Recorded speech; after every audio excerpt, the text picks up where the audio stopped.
नमस्कार दोस्तों, आज के इस नए एक्सप्लेनर में हम एक बेहद ही खूबसूरत और रंग बिरंगे सफर पर निकलने वाले हैं।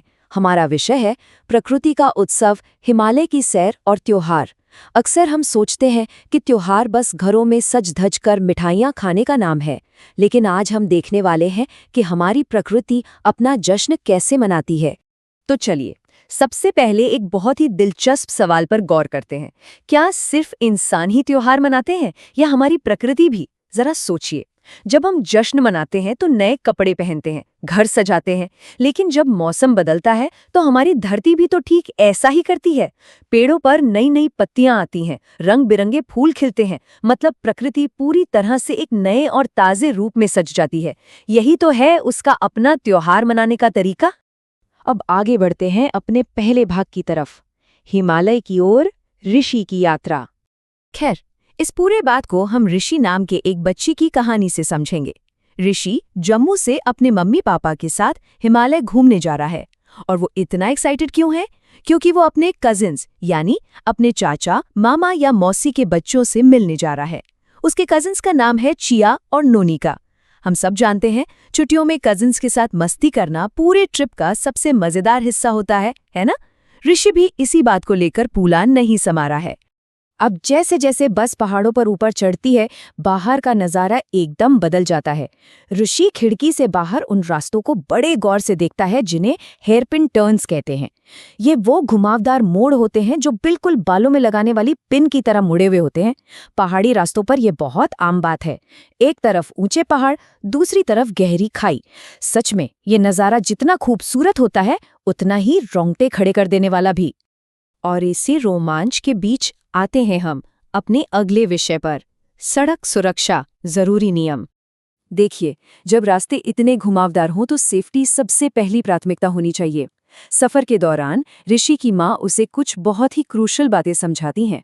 पहला रूल, अपना सिर हमेशा बस के अंदर रखना है। और दूसरा, अपने हाथ और बाहें भी कभी खिड़की से बाहर नहीं निकालनी है। ऐसा इसलिए क्योंकि पहाड़ों पर गाड़ियां बहुत पास से गुजरती हैं और किनारे पर पेड़ या बड़ी चट्टानें भी हो सकती हैं। तो असल में ये छोटे छोटे नियम हमारी जान बचाने के लिए ही होते हैं। इसके साथ ही सड़क पर लगे साइन बोर्ड्स को समझना भी बहुत जरूरी है। जैसे आगे स्कूल है वाला बोर्ड चीख चीख कर कहता है कि भाई, गाड़ी की स्पीड कम कर लो क्योंकि आसपास बच्चे हो सकते हैं। और यू टर्न मना है का मतलब तो एकदम साफ है कि यहां से गाड़ी मोड़ना बिल्कुल भी सुरक्षित नहीं है। इन चिन्हों को फॉलो करना हम सबकी जिम्मेदारी है। अच्छा, अब सफर में आगे क्या होता है? जैसे ही बस मामा के घर के पास पहुंचती है तो रास्तों में एक बड़ा सा बदलाव दिखता है। शहर की वो चौड़ी और पक्की कंक्रीट वाली सड़कें अचानक से गायब होने लगती हैं और उनकी जगह आ जाती हैं संकरी, कच्ची और मिट्टी वाली सड़कें। ये एक साफ इशारा है कि अब शहर की वो भागदौड़ खत्म हो गई है और हम प्रकृति के बिल्कुल बीचों बीच एक शांत से गांव में पहुंच गए हैं। अब चलिए बात करते हैं बसंत के फूल और प्रकृति के रंग के बारे में। मामा के घर पहुंचते ही ऋषि का स्वागत होता है बसंत की एक बिल्कुल अलग ही दुनिया से। सर्दियों की कड़ाके की ठंड के बाद जब सूरज थोड़ा गर्म होने लगता है तो प्रकृति मानो अपनी नींद से जाग जाती है। मामा का बगीचा तो जैसे रंगों से भरा हुआ है। वहां जाने पहचाने गुलाब, गेंदे और गुड़हल के फूल तो खिले ही हैं, लेकिन ऋषि की नज़र एक ऐसे फूल पर टिक जाती है जो आमतौर पर हर जगह नहीं दिखता। वो है ट्यूलिप। उसकी कज़न नोनिका बताती है कि कश्मीर में तो इस मौसम में एक पूरा का पूरा ट्यूलिप फेस्टिवल मनाया जाता है। यहाँ से हम बढ़ते हैं अपने अगले हिस्से की ओर, त्योहार और पकवान, संस्कृति का संगम। अब देखिए, जब पूरा परिवार एक साथ बैठता है तो बातों बातों में अपनी संस्कृति और त्योहारों के कई किस्से खुलते हैं। और यही समझ आता है कि कैसे हमारे आसपास के पेड़ पौधे हमारी परंपराओं को बनाते हैं। कश्मीर में ट्यूलिप से वसंत का जश्न मनता है। वहीं ऋषि के होमटाउन जम्मू में लाल रंग के बुरांश फूलों से दरवाजों को सजाया जाता है और बड़े बुजुर्ग बच्चों को आशीर्वाद के साथ टॉफियां देते हैं। और अगर हम सीधा केरल चले जाएं तो वहां विशु के त्योहार पर पीले रंग के अमलतास फूलों से विशुकनी की सजावट होती है, जो पूरे साल की सुख समृद्धि का प्रतीक मानी जाती है।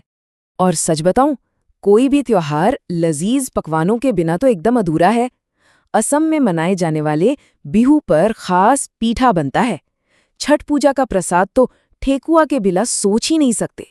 और रंगों का त्योहार होली हो तो मीठी मीठी गुजिया हर घर की जान होती है। ये पारंपरिक पकवान सिर्फ हमारी भूख नहीं मिटाते, बल्कि हमारे समाज को एक धागे में पिरोकर रखते हैं। तो अगर हम इस पूरे एक्सप्लेनर का सार निकालें, तो ऋषि की मामी जी की एक बहुत ही गहरी बात सामने आती है। त्योहार और पारंपरिक पकवान सिर्फ छुट्टियां मनाने का बहाना नहीं है, ये हमें प्रकृति के साथ तालमेल बिठाकर जीना सिखाते हैं।